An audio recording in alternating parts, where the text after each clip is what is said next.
Of the board of directors for the Randolph County Senior Adults Association.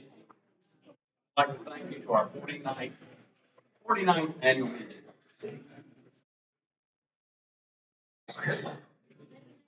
Can everybody hear? I'll step closer to the mic. My wife says she can't understand me anyway. Before we move on, I'd like let's pause for an invocation by Juan Williams. Can you, Juan, our transportation director? Father, we thank you for this day. We just want to take this time in this moment to thank you for the many blessings of life. God, we thank you for food, for clothing, for shelter. God, for our life and our health and strength. We just want to just take a moment to say thank you. Thank you for each and every person that has given up their time to be a blessing to this community. We thank you for our leaders. We thank you for our volunteers. We thank you for our staff. We thank you for each and every person that is here, God, and we just pray for your continued leading and guidance so that we will continue to do what you have called us to do for this community. Bless our time together. Bless those that would have wanted to be here, were not able to be here. We pray for their blessings as well, and we pray for their healing and their strength. God, be with us today. It's in your name we pray. Amen. Thank you, Juan. Let's move on. Once again, I'd like to thank everybody for coming out. Such a beautiful day. You know, it's going to get worse, but we're here now. Please continue eating, and if you need to go back and get something, please do that. I'm glad we're able to meet here. It's like I said, not the perfect day, but it's a good day, and we're here to highlight the accomplishments and the impact that Randolph County Senior Adults Association has on this county, and uh, what we will continue to do. And right now, I'd like to welcome some of our guests here today. And if you'll just raise your hand or wave your hand, are my fellow board of directors. If you're on the board of directors, wave your hand. Appreciate you being here. Our executive director, Mark Finley. Staff members for the senior adults. Thank y'all. You all do a terrific job. And our other special guest, we have, I'll do this now, Bill Fuller, so you'll feel offended, however. City of Ashburn, we got Mayor David Smith. From the City of Liberty, we've got Mayor Fillmore Gore. From the City of Randall, we got Mayor Gary Betts. And for council members for the City of Ashburn, got Eddie Burks, Kelly Heath, Bill McCaskill, and I hope I didn't leave anybody else. And for the Board of Aldermen in Randall, we have, once again, one of our board members, Nancy Henderson. Right. And 1 second. And once again, thanks for being here. I'd like to point out that we are recording this. I hope they can hear me, but we don't have a link to a video on Randolph County Senior Adults website and also on the YouTube channel. So if you go back, you can review this and make critiques about how bad it was. All right, for 49 years, the Randolph Senior Adult Association has been our county's lead agency for aging well. I know I haven't done it in our communities. That's right, 49 years of empowering seniors to remain healthy and independent. Our mission has remained steadfast for the last 4 decades to empower adults 50 and over and in Randolph County toward a life of personal independence, healthy aging, social connection, and lifelong learning. We're here today to give you a snapshot, an update on these programs. Kind of follow the and activities over the last year that have been guided by this mission. Randolph RSAA's knowledgeable and dedicated staff have been steadfast over the past year in their efforts to meet the ever-increasing demands for service in transportation, nutrition, outreach, adult day services, information, and options counseling, and many, many other programs beyond that. Shortly, Mark will share with you more detail of this. But first, I would like to say thank you to everyone who has been a part of its success this year. Your presence this afternoon shows how involved and invested you are in the Randolph Senior Adults Association. For that, I thank you. At this time, we have a few short items of business for our board. And I would like to ask everyone to approve the minutes from last year's annual meeting. We could get a vote for that. And the minutes are on the table if you had a chance to review them. And if so, I would entertain a motion to approve the minutes. Motion from Nancy. We have a second. Second. All in favor say aye. Any opposed, say nay. And the minutes will stand approved as submitted. Okay, I would like now to step away and ask Pete Abbott to stand up and give a report from the nominating committee. Thank you, Greg. Thank you very much. Good afternoon, everyone. Are there any nominations from the floor at this time? I would like to remind everyone that the Randolph Senior Adult Association Board of Directors are elected from the membership, by the membership, and serve as Randolph Senior Adult Association volunteers. Now, I would like to nominate two people to be appointed as new members to the Board of Directors of the Randolph Senior Adult Association. The first one is Sam Baker. Sam Baker is there you go, good. Can you hear me okay? Yeah. Sam is here. She's with the Randolph United Way of Asheville. She will be replacing Elizabeth Mitchell, who is retiring from the United Way. And our second new member, Susan King. Susan is from Seagrove, back in the back there. She is from Seagrove, and she will be replacing me. Is our second for these nominations? Do we have a second? Second, Nancy, second. All those in favor say aye. All those opposed, nay. Congratulations. That passes. Now, I would like to nominate the members that will be reappointed to the board for a 2-year term. They are Katie Suggs. Is she here? Right there. Jane Cranford. Nancy Henderson. Over there. Vivian Pedmixay. And Jean Woodall just came in. Is there a second for these nominations? Second. Just see someone second. Second. Thank you very much. Okay. All those in favor of these reappointments say aye. Aye. All those opposed say nay. Thank you very much. They are reappointed. Oh, I'm sorry. Now I would like to make a motion to approve the slate of officers for the fiscal year 2024-25. President Greg Patton. Vice President Nancy Henderson. Secretary Katie Suggs. And Treasurer Jean Woodall. Second for that nomination. Do you have a second? Second, thank you very much. All those in favor say aye. Aye. Those opposed, nay. Thank you very much. Is there any other old business or new business to come before us today? If there's no other business, we'll close the business section. Thank you. Thank you.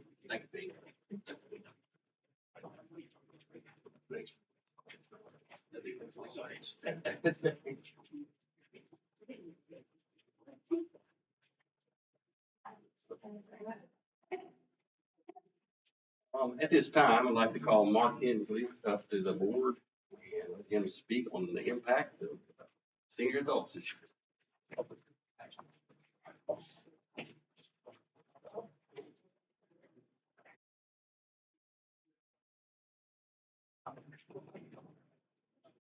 Thank you, Greg. It's wonderful to look out and see a room full of folks. I had no idea what to expect. My first day of employment 6 years ago, there was a hurricane. So I missed my first day of employment. And so it's nice to come full circle, but to see so many of you be out on a day like today. And while I have so many of you here, I will officially announce that we will be closed tomorrow because we follow Randolph County Schools policy for climate weather. And when they're closed, if they can't put a school bus in certain parts of the county, we can't ask a RCATS driver or a Meals on Wheels volunteer to go to the same part of the county. So you're the last people in the building until Monday. So thank you so much for being here. All of you received an annual report at your table, and I'll refer to that a couple times today. But you'll notice that the theme is nourishing more than ever before. And so you're going to hear me use nourishment types of phrases in some of my comments today. See how many you can catch or identify through. The first thing I do want to draw your attention to in the annual report, you will notice that we're reporting a small loss for the fiscal year that ended in June 30. And this is primarily attributed to a grant from the North Carolina Department of Transportation that has been approved, and we anticipated funding by June 30th, but it has yet to be funded. That grant was in the amount of about $300,000, and if you add that $300,000 to our financials, that would have significantly covered the small loss that we're showing. However, I do want to reassure you, we continue to have very strong, accurate financials. Our independent audit is underway as we speak. We have really good cash reserves. We have no debt, which coming from a former banker is hard for me to say, but we have no debt. And we continue to serve the needs of the fastest growing segment of our population. I do want to introduce to you today our new financial director, JoLynn Hill. If you have financial questions, please after the meeting see JoLynn or see myself if you have questions about our finances. JoLynn's been with us since the 1st of May, so she knows everything about the last year that just transpired because she was here a good 7 weeks of the past fiscal year. So if I get started about the comments of this past year, let me spill the beans on a major milestone. I'd like to announce that for the first time in our history, Randolph Senior Adults served in excess of 100,000 meals to senior adults in our community.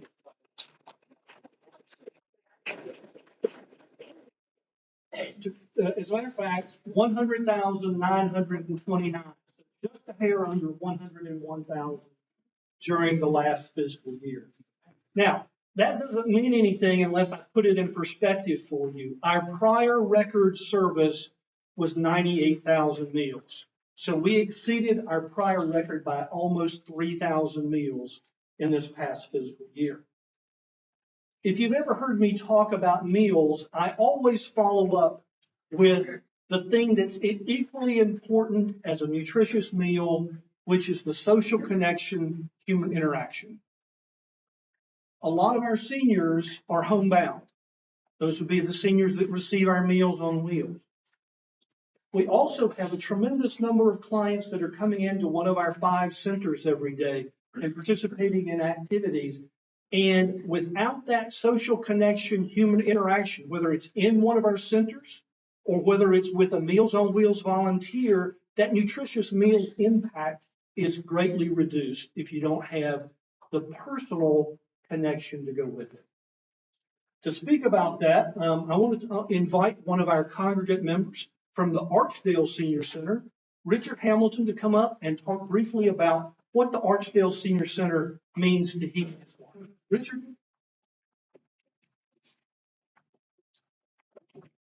Thank you, Mark. First of all, 49 years. Wow.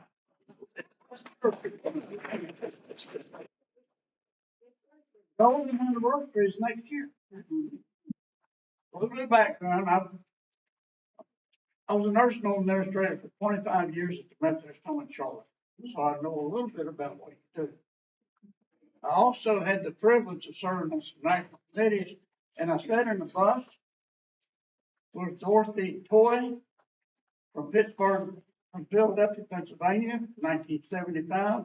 She was the lady that brought Meals on Wheels from England over to North United States. She would be amazed at what you've done.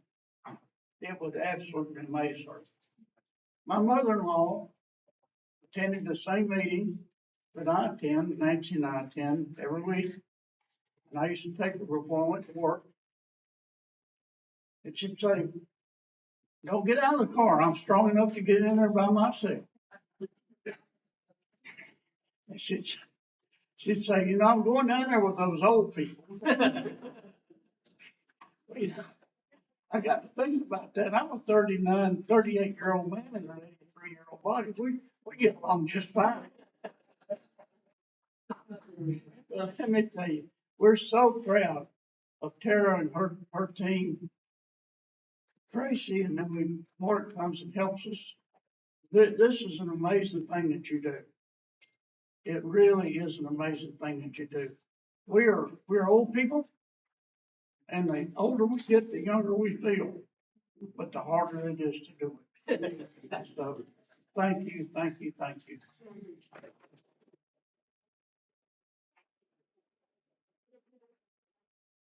That's great, Richard. Thank you so much. Richard, I'll send you your check. That old line, the check is in the mail. You just keep looking for it. It'll be there. So, who among you likes to travel? Because our day trips are the best thing since sliced bread. To give you an example, we've gone to the Carolina Sunshine Alpaca Farm, the Spirit Horse Ranch. We've been to the Temple Theater to see the $1 Million Quartet, Steel Magnolias at the Barn Dinner Theater, our annual trip to the State Fair. We took last year 112 seniors, and in a couple of weeks, we're going to go back, and we may take even more than 112. We have 2 full motor coaches that are completely booked, and we're looking at the potential for a third. We also did our first 2 overnight trips in the past fiscal year. In April, we took 47 seniors to Kentucky to go to the Ark and the Creation Museum. And then in August, we took 41 seniors to Memphis to go to Graceland, Sun Records, Beale Street to see the ducks at the Peabody Hotel, the world's largest Bass Pro Shop. Now, I know that doesn't sound like much, but look it up. It's pretty impressive. Our seniors are on the go. Again, what we do is far beyond a meal or an activity. It's bringing people together. It's helping seniors to age in a healthy fashion. Greg shared the tenets of our mission statement earlier. Every day, we should be meeting at least one, if not all of those, in everything that we do. Now, one of the things that you may or may not know happens is just down the street from us. Once a month, we have something called the senior movie. And we're now averaging over 200 people at the senior movie.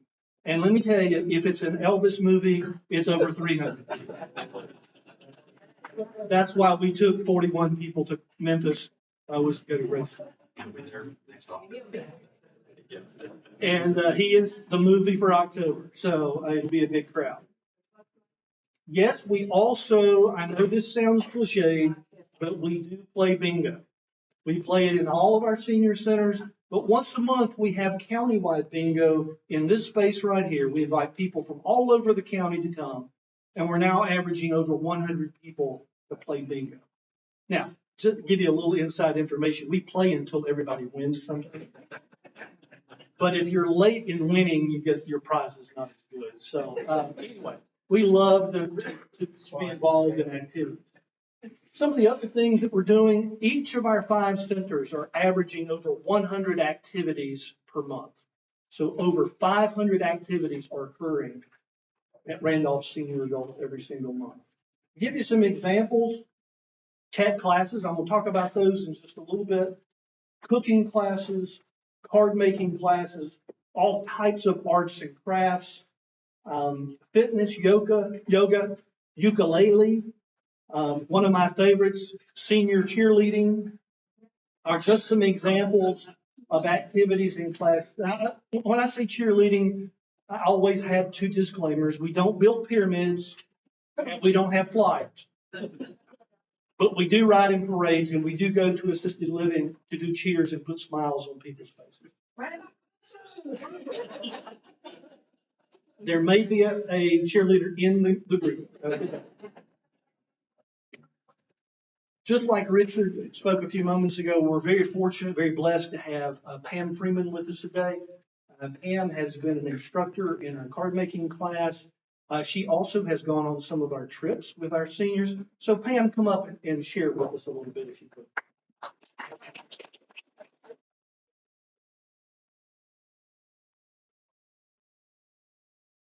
One of the trips that I went on was to the Childress Vineyards, and it was quite interesting. So I'm going to explain winemaking in about 3 to 4 minutes. All right. So the first thing, when you drive in Childress Vineyards, you will see the rows and rows of all of the vines, and you will notice that there are roses at both ends of the vine. The reason those roses are there is because, for one thing, it's Mrs. Childress's favorite flower. And for the second reason is because if there are any bugs, parasites, insects, mold flying around, whatever it is in the air, it will attack the roses first. And so they know that if the roses are being attacked, the gardeners have to take care of and figure out what it is so they can protect the grapevines. The vineyard is totally irrigated, but those grapevines do not get water just willy-nilly when they feel like it. According to the lady, that was the tour guide, they have to work for that water. So in other words, it cannot rain for maybe 2 or 3 weeks, but that doesn't necessarily mean that those grapes are going to get water. Because if they have to work for water, they're sweeter and they're a better grape when they're done. Also, on the bottom of all those rows, you will notice that they have like all this netting rolled up. You're thinking, okay, what's this for?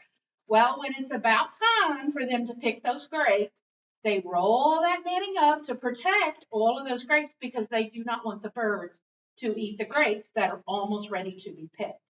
The average growing season for grapes is 160, but the wine steward at Childress, he prefers to leave the grapes on the grapevine for another 15 to 30 days. So he really watches those grapes. When they pick them, they put them in their vats, they put their yeast in there, their sugar in there, whatever they're going to put in there. They let it in there for 12 to 15 days for it to ferment. When it reaches whatever it's supposed to reach, they then move them into those wine barrels. Those wine barrels, it can sit in there anywhere from 6 months to 3 years, depending on what wine they are making.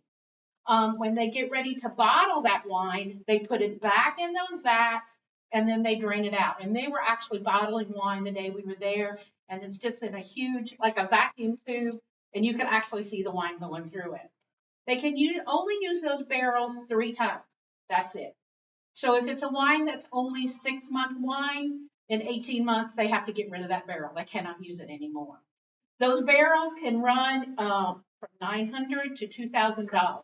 I think Our Lady told us they were $1,200. And when I asked what they've sold for, I know she told me $1,200 because I was thinking $1,200 for a barrel. But if you look on their website, if you are a member, it's $150. If you're a non-member, they're $175. But what they do not use, they then turn into furniture and jewelry. So you can actually buy from them. Each barrel holds 59 gallons, which converts to 300 bottles of wine. And the last thing, I'm very sorry to say that you all missed this party because it actually happened on September the 21st. So you need to put this on your bucket list for next year. But they actually have a grape stomping party. So you can all go out and pretend you're Ethel and Lucy, and you can stop it.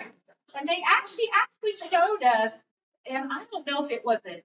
I'm not exactly sure what it was, but it was something, and I think it's what they used to use to put the grapes inside or wash them or something. And she said, look, there's Ethel and there's Lucy. And it was these great big, like, silver things. So anyway, it was a very, very interesting trip. And if you ever get to go, I would suggest you go. Thank you, Pam. And if anybody in this room asks who Ethel and Lucy are, there's a few of you in here. Thank you, Pam. Appreciate going on the trips is fun, obviously.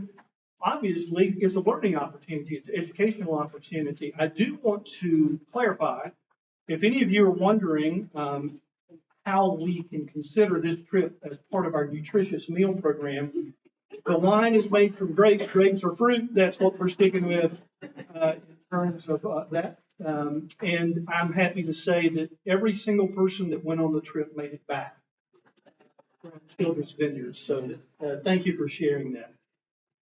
When you think about RCAT's transportation, in a nutshell, our transportation opportunities have gone through the roof, both from organic or internal growth, along with new opportunities that are coming up regularly. To give you an example, before the pandemic, we averaged around 300 trips for RCATs every single day. That's in between Randolph and Montgomery counties. Now, when we got to the pandemic, RCATs was not closed a single day. So seniors or others that needed transportation could still schedule their trip. But because many of our clients self-selected not to go because of concerns over the virus, our trips got as low as about 90 trips a day. So 300 down to 90 during the one of the worst parts of the pandemic. I'm happy to say that we're now averaging about 315 trips a day. So we're not only back to pre-COVID numbers, we have begun to exceed those. We're also continually being asked to come up with creative ideas to solve some of our other public transportation issues. One of those that we've talked about before would be the Zoo City Loop, which would be more of a traditional bus route with 20 stops from Lydia's Place on the North Fayetteville side of town down to Randolph Community College and 18 other stops in between. We are now transporting our first rider to the Toyota mega site. You may not be aware of this, but there's approximately 1,000 workers that have gone to work at Toyota, and we have started transporting the first one. So Tawana and I were fortunate to have lunch with a couple of weeks ago with two individuals from Toyota as we investigate the opportunity for a Toyota shuttle. And then something that you'll likely hear more in the coming 6 to 12 months is something called microtransit. What is microtransit? To use Tawana's phrase, it's Uber on steroids. There's really no demand response in our community. The taxi services have pretty much gone away. You can order an Uber here, but they mostly are based out of Greensboro or High Point, and so it's going to take you a while to get those. And so through some grant funding through the Department of Transportation, we'll be looking and investigating the opportunity for microtransit, where it would be on demand. Now, we will start small, so don't go out and schedule your pickup tomorrow. But more than likely, we'll do things like transporting people that check into one of the area hotels to the zoo in peak season. As we continue to build additional continents at the zoo, you will no longer be able to spend the night. You'll no be able longer to see the entire zoo in one visit. It'll take more than one day. That's good for us. They're going to stay in our hotels. They're going to eat in our restaurants.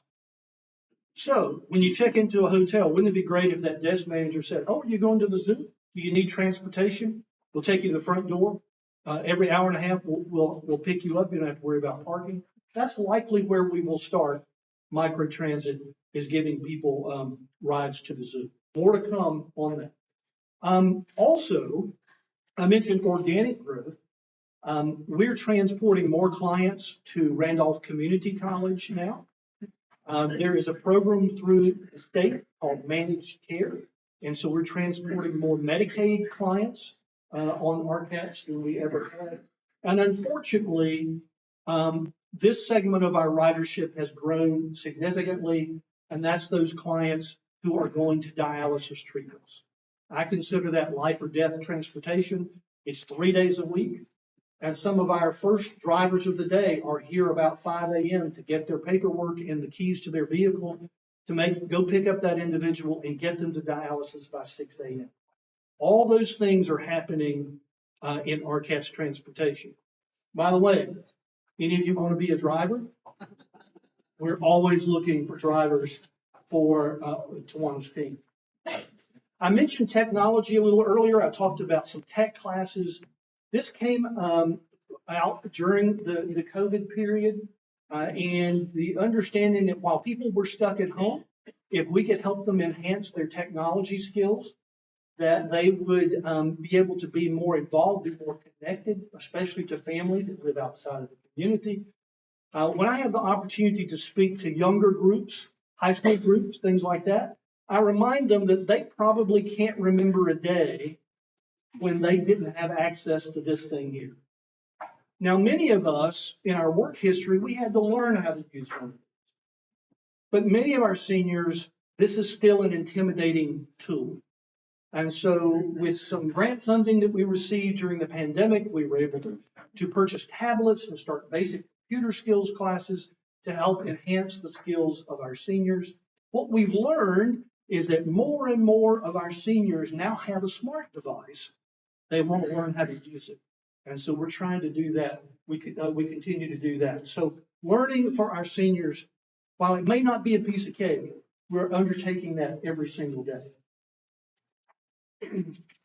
We talked about at the beginning of the meeting that this was our 49th annual meeting. So as Richard reminded us, we're looking at our golden anniversary next year.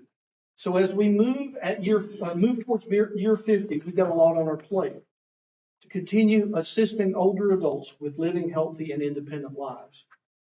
As many of you know, the first half of each year, a good bit of my time is spent writing grant applications. I'm asking for funding the first half of each year.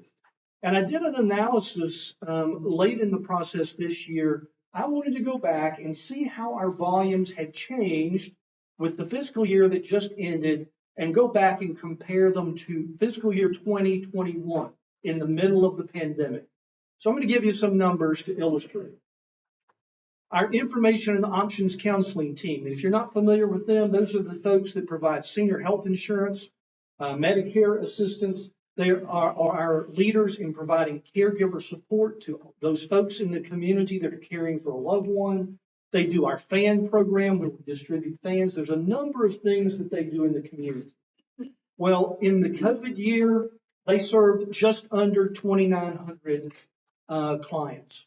In the year that just ended, they served just under 4,500 clients, a 56% increase.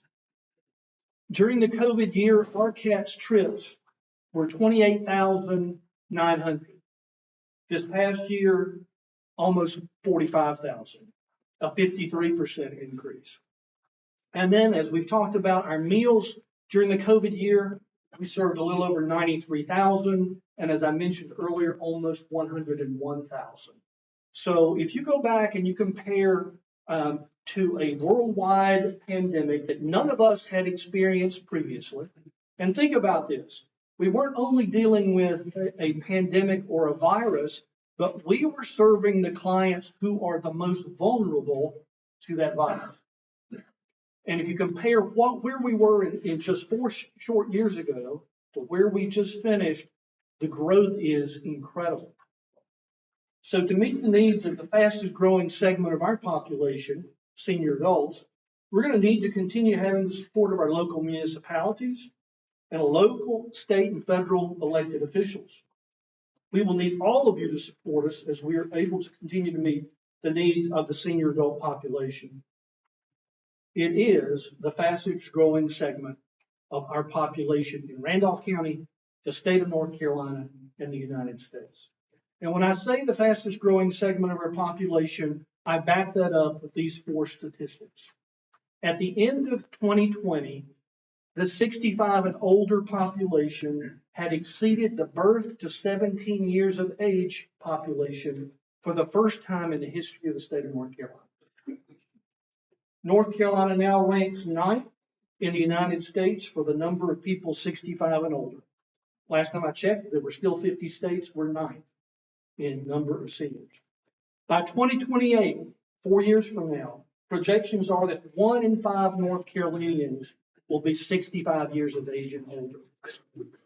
And Randolph County's own strategic plan, published in 2016, said that between 2016 and 2031, 99% of Randolph County's population growth would be 65 years of age and older. 99%. I can say it another way.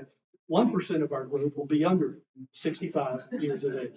Now, mega sites and large employers like Toyota and Ross will have an impact to that, but that's still a significant piece. Some of you have heard me say in the past, those of us that are baby boomers, we're coming. I've changed that. We're here. So we better figure it out. So what we do here at Randolph Senior Adults is of vital importance to our community and the senior adults we serve. Every bit of support that we receive allows us to make an impact.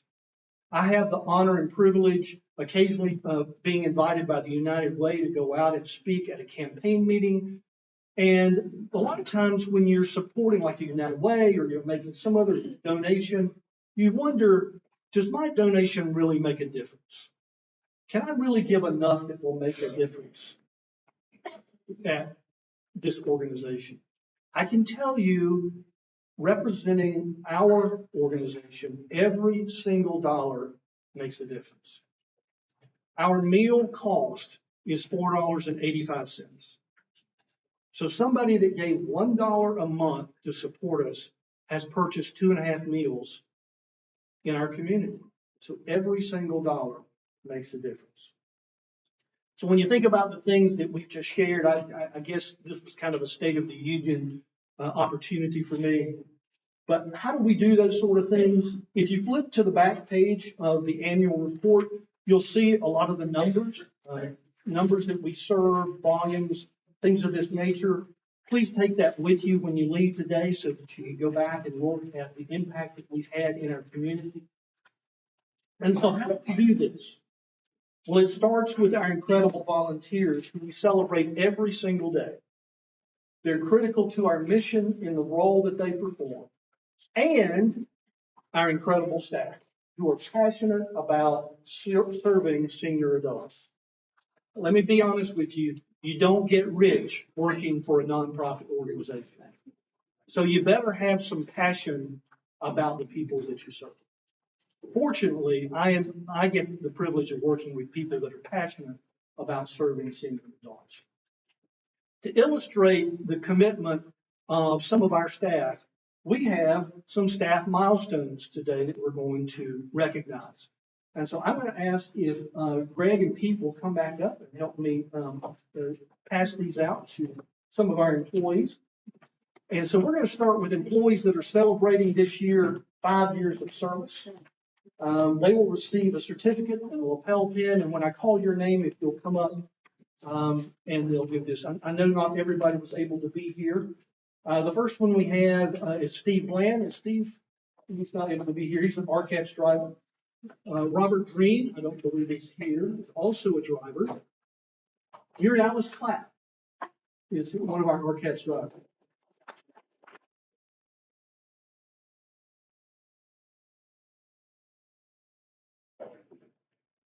Thank you. Oh, that's our certificate. You know, certificate. One, two, three. We have Brenda Parsons, who is the RCATS coordinator for Troy, or in Montgomery County. Brenda.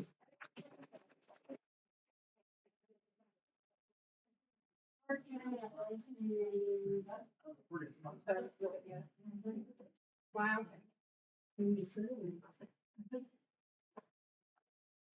We have Stephen Cannon, another RCATS driver.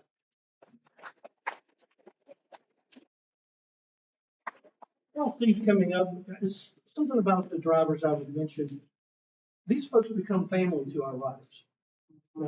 They ride the same routes and get to know their drivers. And one of the biggest complaints Tawana or maybe I get is, I want so-and-so to drive me. Doesn't always work out that way. Do what we can. Thank you to the 5 of you for 5 years of service.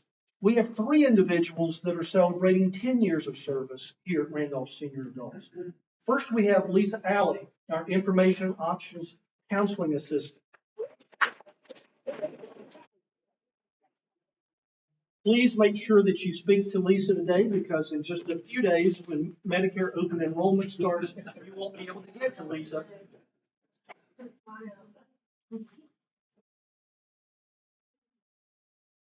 Thank you, Lisa. Next, we have Ginger Flint, who is our Facilities and Education Coordinator.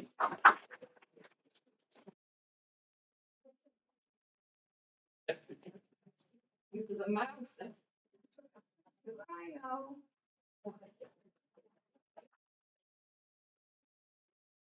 And the third, celebrating 10 years, is Joe Reed, who is our Home Assessor Coordinator.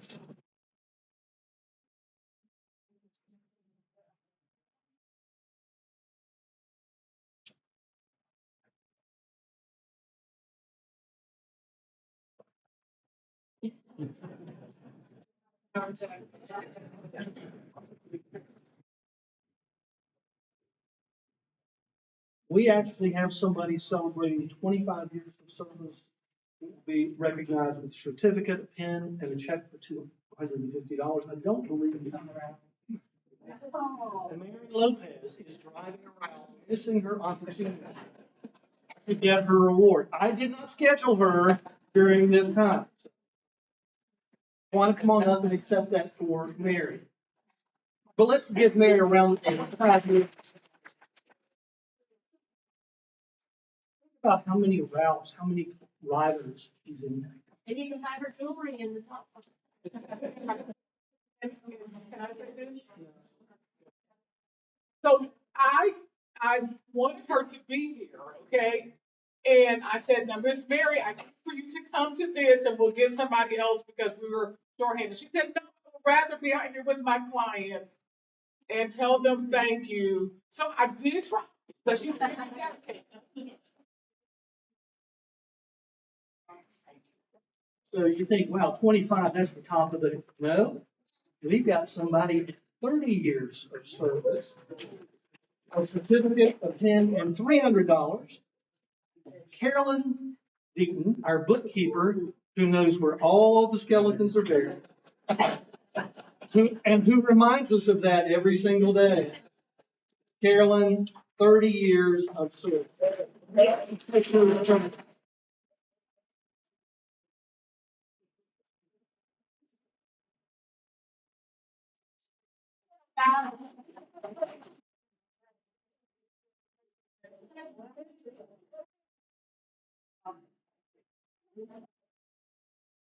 What I've just shared represents 110 years of combined service to this organization. Where do you go and see that anymore? That just doesn't happen. We're so very blessed by those 10 individuals' commitment to serving, plus the other 55 or so of our dedicated staff. Let's give all of our employees a hand.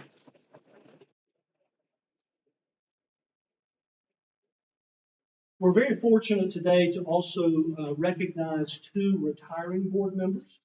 The first is Pete Abbott. Pete, put them back up. Pete has served 4 years from 2020 to 2024. Our bylaws say that a board member can serve two-year terms before they have to step down. And Pete, I told him a little earlier, he had 1 hour to go. Pete, he's been our board treasurer for the past 2 years. He's also been the co-chair of the nominating committee. And we have this medallion placed to recognize your service to Randolph Senior Adults. Thank you very much. And then we have someone who goes way beyond 4 years of service. We have 4 individuals that serve on our board as ex officio, meaning that they're non-voting members. And this individual was apparently asked to be a part of our board when she became the executive director of United Way. So after 21 years of service to our board and 23 years of service to the community and the citizens of Randolph County as the leader of the United Way, we're thrilled to recognize Elizabeth Mitchell as a retiring board member.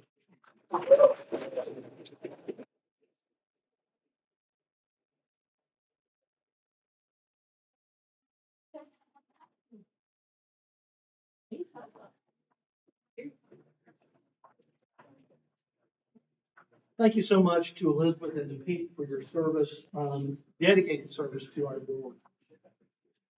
One of the last things that I get to do is to share with you that the board of directors has given me the privilege of announcing that they have elected 2 new members to the Randolph Senior Adults Hall of Fame. If you had not noticed as you came in today, there's a wall of people with their photos and their list of accomplishments out there. But the board at the August meeting unanimously elected Nancy Henderson and Bob Wilhoit to become the newest members of our Hall of Fame. Nancy, please stand up.